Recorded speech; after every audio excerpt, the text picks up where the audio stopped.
દ્વારા છેલ્લી ઘડીના પ્રચાર માટે એડી ચોટીનું જો લગાવાઈ રહ્યું છે। પંચમહાલના ગોધરામાં ધારાસભ્ય સી.કે. રાહુલજીની અધ્યક્ષતામાં પ્રચાર પદયાત્રાનો પ્રારંભ કરાયો હતો। મધ્યસ્થ ચૂંટણી કાર્યાલયથી 7 કિલોમીટર લાંબી પ્રચાર યાત્રાનો પ્રારંભ કરાયો। પંચમહાલમાં સમાવિષ્ટ તમામ વિધાનસભા વિસ્તારોમાં ધારાસભ્યની આગેવાની આ પદયાત્રાનું આયોજન કરી લોકોને પત્રિકા વહેંચી પ્રચાર કરવામાં આવી રહ્યો છે।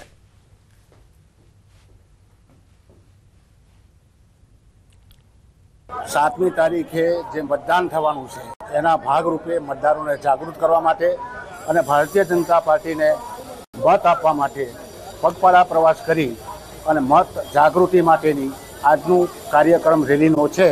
ખંભાળિયામાં મહાપ્રભુજીના પ્રાગટ્ય દિવસની ભવ્ય ઉજવણી થઈ, જેમાં રાજ્યસભાના સાંસદ પરિમલભાઈ નથવાણી ખાસ હાજર રહ્યા હતા।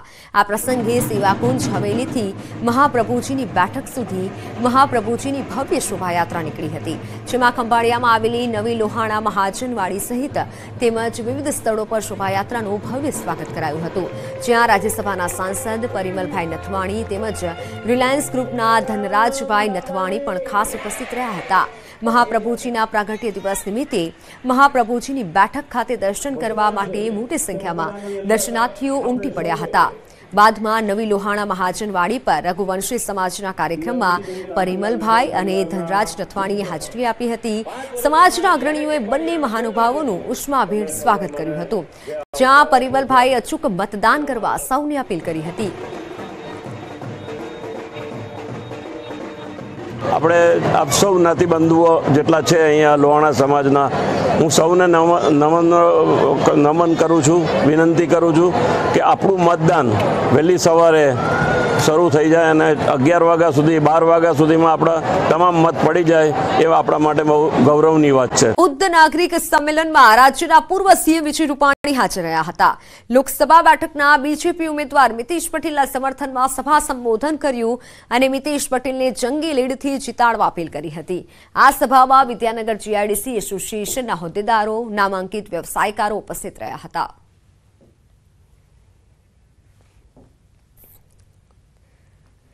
જામનગરની જામનગરમાં ભાજપના ઉમેદવાર પૂનમ માડમના સમર્થનમાં સતવારા સમાજ યુવા જનસંવાદ કાર્યક્રમ યોજાયો, જેમાં સતવારા સમાજના 1500થી વધુ યુવકોએ ભાજપને સમર્થન જાહેર કર્યું હતું અને 100% મતદાન કરવાનો નિર્ણય કર્યો હતો।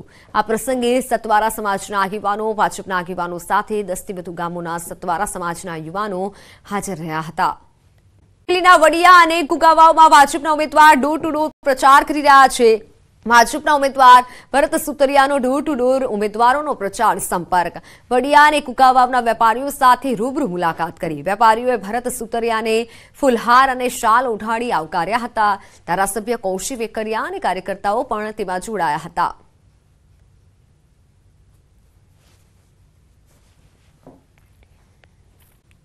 લોકસભા બેઠક પર ભાજપ કોંગ્રેસના ઉમેદવારો અંતિમ ઘડીએ શક્તિ પ્રદર્શન રૂપે મજબૂત પ્રચાર કરી રહ્યા છે। વલસાડના સંપૂર્ણ આદિવાસી વિસ્તાર એવા કપરાડામાં ભાજપે જંગી રેલી યોજી ઉમેદવાર ધવલ પટેલ માટે મત માંગ્યા। કપરાડાના ધારાસભ્ય જીતુભાઈ ચૌધરીની આગેવાનીમાં કપરાડાના નાના પૌંઠા, મોટા પૌંઠા, કોપરેલી અને સુથારપાડા સહિતના વિસ્તારોમાં રેલી રૂપે પ્રચાર કર્યો। આદિવાસી બહુમતી ધરાવતી આ બેઠક પર ભાજપ અને કોંગ્રેસે આદિવાસી વિસ્તારોમાં પ્રચાર પર ખાસ ભાર મૂક્યો। પ્રચારના અંતિમ દિવસે પણ બંને પાર્ટીઓએ આદિવાસી વિસ્તારોમાં પ્રચંડ પ્રચાર કરી મતદારોને રીઝવવાનો પૂરો પ્રયાસ કર્યો।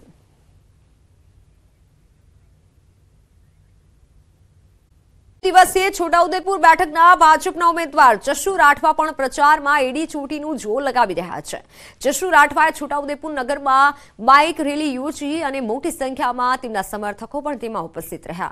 રેલીમાં જશુ રાઠવાની સાથે નારણ રાઠવા અને ધારાસભ્ય રાજેન્દ્રસિંહ રાઠવા પણ જોડાયા હતા। આ દરમિયાન જશુ રાઠવાએ વિશ્વાસ વ્યક્ત કર્યો હતો કે છોટાઉદેપુરમાં કમળ ખીલવાનું નક્કી છે, સાથે જ લોકોને વધુમાં વધુ મતદાન કરવા માટે જશુ રાઠવાએ અપીલ કરી હતી। આજે છોટાઉદેપુર લોકસભાની ચૂંટણી માટેનો પ્રચારનો અંતિમ દિવસ છે। ગણતરીના કલાકો બાકી છે, ત્યારે હું અને મારા કાર્યકર્તાઓ સાથે મળીને છોટાઉદેપુર નગરની અંદર એક રેલીના સ્વરૂપે તમામ મતદારોને મળવા માટે નીકળ્યા છે અને લોકોનો ખૂબ સારો એવો પ્રતિસાદ મળી રહ્યો છે। છોટાઉદેપુરની જનતા આ વખતે ઠામી લીધું છે કે કમળ કમળ અને કમળ જ. આરામાં ભાજપે બાઇક રેલી યોજી ત્રીજી ટર્મ ચૂંટણી લડી ચૂકેલા ભાજપના પ્રભુ વસાવાના સમર્થનમાં રેલીનું આયોજન કરાયું. આ રેલીમાં કેસરી ટોપી ખેસ પહેરી યુવાનોએ ભારત માતા કી જયના નારા લગાવ્યા હતા. ભાજપના ઉમેદવાર પ્રભુ વસાવા 5 લાખથી વધુ મતોથી જીતશે અને નરેન્દ્ર મોદી સતત ત્રીજી વખત વડાપ્રધાન બનશે તેવો દાવો કરાયો હતો.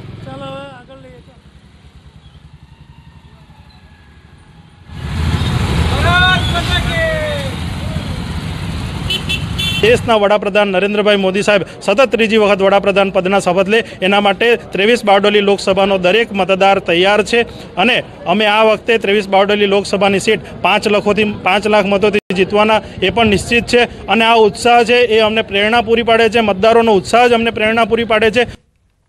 સાબરકાંઠાના હિંમતનગરમાં ભાજપના ઉમેદવાર શોભનાબેન બારૈયાના સમર્થનમાં બાઇક રેલી યોજાઈ. શહેરના ટાવર ચોક, મોતીપુરા, મહાવીરનગર, છાપરિયા અને મહેતાપુરા સહિત વિસ્તારોમાં રેલી યોજાઈ હતી, જેમાં ભાજપના આગેવાનો અને કાર્યકર્તાઓ સાથે મોટી સંખ્યામાં લોકો જોડાયા હતા.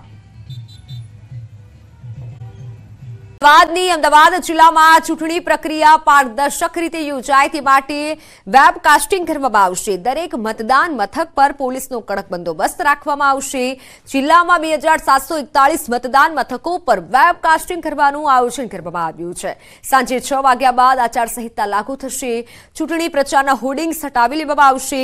રેલી સભાઓ પર પ્રતિબંધ લાગશે.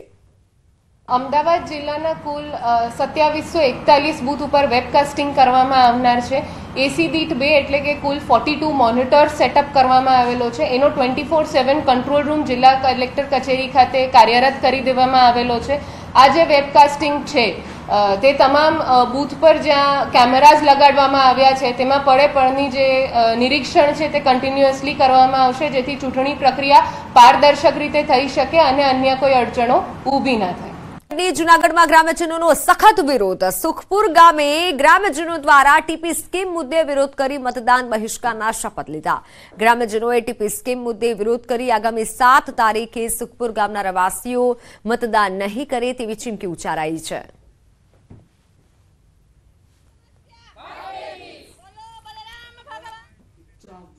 લોકસભા ચૂંટણીનો પ્રચાર આજે અંતિમ દિવસ છે. ભાજપ અને કોંગ્રેસ દ્વારા બેઠક કબજે કરવા માટે એડી ચોટીનું જોર લગાવવામાં આવી રહ્યું છે. પ્રચારના અંતિમ દિવસે કેબિનેટ પ્રધાન કુબેર ડિંડોર અને લોકસભા ભાજપના ઉમેદવાર દ્વારા સંતરામપુર ખાતે રોડ શો યોજાયો. રોડ શો દરમિયાન કુબેર ડિંડોર અને ભાજપના ઉમેદવારનું ઠેર ઠેર સ્વાગત કરવામાં આવ્યું. આજે સાંજે પ્રચાર બંધ થશે.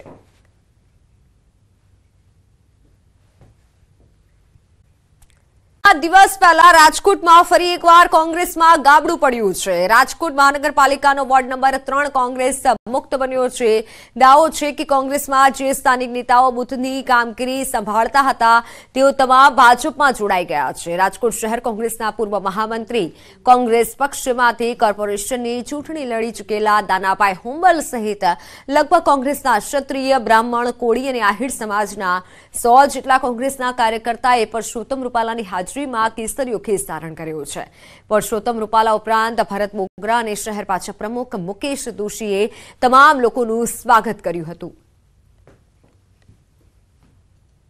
લગભગ 100 જેટલા મુખ્ય કાર્યકર્તા કોંગ્રેસના જે ચૂંટણી વ્યવસ્થા સંભાળતા હોય એવા કાર્યકર્તા મતદાનના 2 દિવસ પહેલા કોંગ્રેસ છોડી ભારતીય જનતા પાર્ટીમાં જોડાણા છે. ત્યારે આપ જોઈ શકો છો કે જે પ્રકારે નેતાવિહીન કોંગ્રેસ, દિશાવિહીન કોંગ્રેસ, વંશવાદ અને જૂથવાદમાં વહેંચાયેલી કોંગ્રેસ ફરી એક વખત રાજકોટ મહાનગરમાં કોંગ્રેસના રહ્યાસૈયા કાર્યકર્તાઓ પણ હવે કોંગ્રેસ છોડીને રામ રામ કરે છે. કોંગ્રેસ એ ડૂબતું જહાજ છે, એ જહાજમાંથી કૂદકા મારી અને સૌ મુસાફરો પોતાની સેફટી સાથે ભારતીય જનતા પાર્ટીમાં જોડાઈ રહ્યા છે.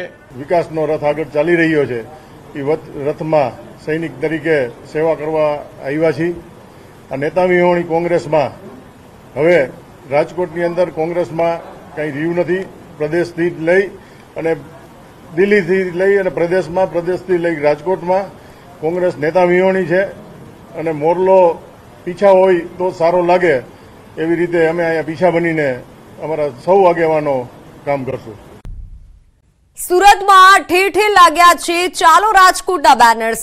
સૌરાષ્ટ્રવાસી વિસ્તારમાં આવા પ્રકારના બેનર લાગવામાં આવ્યા છે। 50-60 જગ્યાએ આવા બેનર્સ લાગ્યા છે। મતદાનની અપીલ કરતા બેનર્સ લગાવવામાં આવ્યા છે। યોગી ચોક, વરાછા, હીરાબાગ સહિતના વિસ્તારોમાં બેનર લગાવવામાં આવ્યા છે। સૌરાષ્ટ્રવાસી વિસ્તારમાં આ પ્રકારના બેનર્સ લાગ્યા છે। ચાલો રાજકોટના બેનર્સ લગાવવામાં આવ્યા છે। સૌરાષ્ટ્રવાસી વિસ્તારમાં બેનર્સ લગાવાયા છે। 50-60 જગ્યાએ આ પ્રકારના બેનર્સ લગાવવામાં આવ્યા છે। મતદાનની અપીલ કરતા બેનર્સ લગાવાયા છે।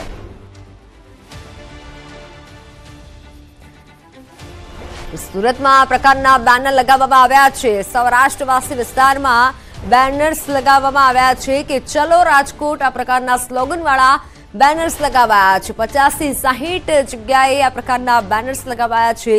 યોગી ચોક, વરાછા વિસ્તારમાં બેનર લગાવવામાં આવ્યા છે। મતદાનની અપીલ કરાઈ છે, જેમાં મતદાનની અપીલ કરતા બેનર્સ સુરતમાં લાગ્યા છે। ઠેર ઠેર જગ્યાએ ચલો રાજકોટના બેનર્સ લાગ્યા છે। ફોનલાઈન પર સંવાદદાતા કીર્તેશ જોડાઈ ચૂક્યા છે। કીર્તેશ, આ બેનર કોના દ્વારા લગાવવામાં આવ્યા? ચલો રાજકોટના બેનર લગાવાયા છે। બિલકુલ જે પ્રકારે લોકસભાની ચૂંટણીમાં આજે છેલ્લો દિવસ પ્રચાર પ્રસારનો છે, મોડી સાંજ થતા જ પડઘમ શાંત થશે, ત્યારે મંગળવારના દિવસે એટલે કે 7 તારીખે જે પ્રકારે આખા ગુજરાતમાં લોકસભાના ઇલેક્શનોને લઈને મતદાન છે, ત્યારે સુરતની બેઠક બિનહરીફ આવી ચૂકી છે। ત્યારે સુરતના ઉમેદવારો માટે ખાસ કરીને સૌરાષ્ટ્રના આગેવાનો દ્વારા બેનરો લગાવવામાં આવ્યા છે કે ચાલો રાજકોટ, કારણ કે સુરતમાં સૌથી વધારે સૌરાષ્ટ્રના લોકો વસે છે, એટલે કે સૌરાષ્ટ્ર પોતાના વતન તરફ જાઓ અને ભારે મતદાન કરવા માટે ખાસ કરીને 50-60 જગ્યા પર આ પ્રકારના બેનરો લાગ્યા છે। સુરતના યોગી ચોક, વરાછા રોડ, હીરાબાગ, મોટા વરાછા, સદર ચોક, કતારગામ, અમરોલી જેવા વિસ્તારોમાં આ પ્રકારના બેનરો લાગ્યા છે। કહી શકાય કે મતદાન માટે જાગૃતિ છે કે પછી રાજકોટનો ચાલતા વિવાદને લઈને મતદાન વધુ થાય તેને લઈને બેનરો લાગ્યા, તેને લઈને હજુ સુધી કોઈ સ્પષ્ટતા થઈ નથી, પણ ચોક્કસ સુરતના લોકો સૌરાષ્ટ્રના મોટા પ્રમાણમાં વસેલા છે। ત્યારે સુરતમાં જયારે મતદાન નથી થવાનું ત્યારે એ તમામ લોકો પોતાના મતનો જે અધિકાર છે સૌરાષ્ટ્રમાં જે વાપરે અને ભારે મતદાન કરે તેવી એક અપીલ કરતા બેનરો સુરતમાં જોવા મળ્યા છે। જી કીર્તેશ, આભાર માહિતી બદલ। પ્રવેશ માટે આજે નીટ યુજીની પરીક્ષા। દેશમાં 24 લાખથી વધુ વિદ્યાર્થીઓ નીટ યુજીની પરીક્ષા આપશે। ગુજરાતમાં 80,000થી વધુ વિદ્યાર્થી પરીક્ષા આપશે। અમદાવાદ સહિત રાજ્યમાં 31 સ્થળે આજે નીટ અને યુજીની પરીક્ષા યોજાઈ રહી છે।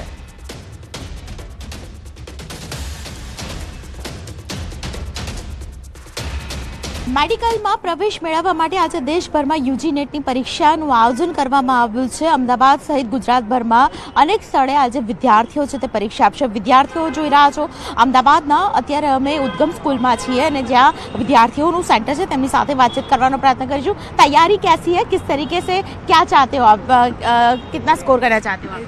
600 तो score is mandatory to get in MBBS। Okay, तैयारी कैसी की है? अच्छी है। अच्छी है। आपकी तैयारी कैसे है? थोड़ा डर लग रहा है? थोड़ा सा डर लग रहा है, वैसे तैयारी तो अच्छी की है। अच्छा, आप कहाँ से हो? अहमदाबाद से हो? अहमदाबाद से। अच्छा, तैयारी कैसी की है? अच्छी की। अच्छा, શું નામ છે તમારું? જાનવી। જાનવી, તૈયારી કેવી?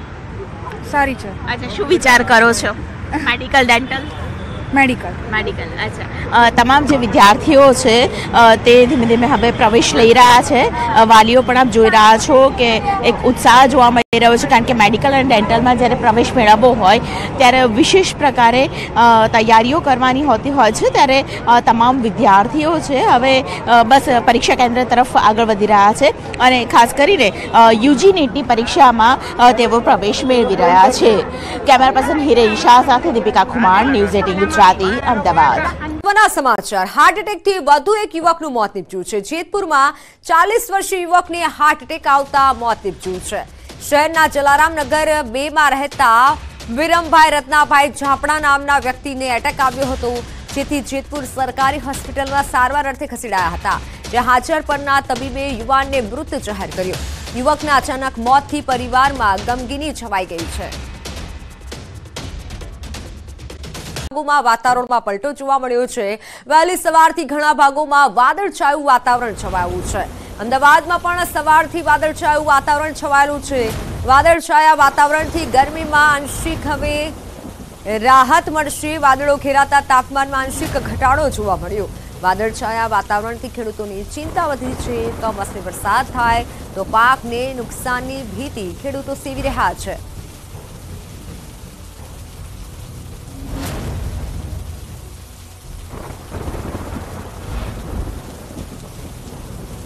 વાત દ્વારકાની. દ્વારકા જિલ્લામાં વાતાવરણમાં પલટો આવ્યો છે. વાદળછાયા વાતાવરણ વચ્ચે ઠંડા પવનથી વાતાવરણમાં ઠંડક પ્રસરી. કાળઝાળ ગરમી વચ્ચે દ્વારકા જિલ્લામાં વરસાદી માહોલ જેવું વાતાવરણ છવાયું. વાદળછાયા વાતાવરણ વચ્ચે ઠંડો પવન ફૂંકાતા ગરમીમાંથી આંશિક રાહત મળી. વાતાવરણમાં પલટો આવતા અમુક વિસ્તારોમાં ખેતરોમાં તલ સહિત ઉભા પાકને લઈને ખેડૂતો ચિંતામાં ઘેરાયા છે.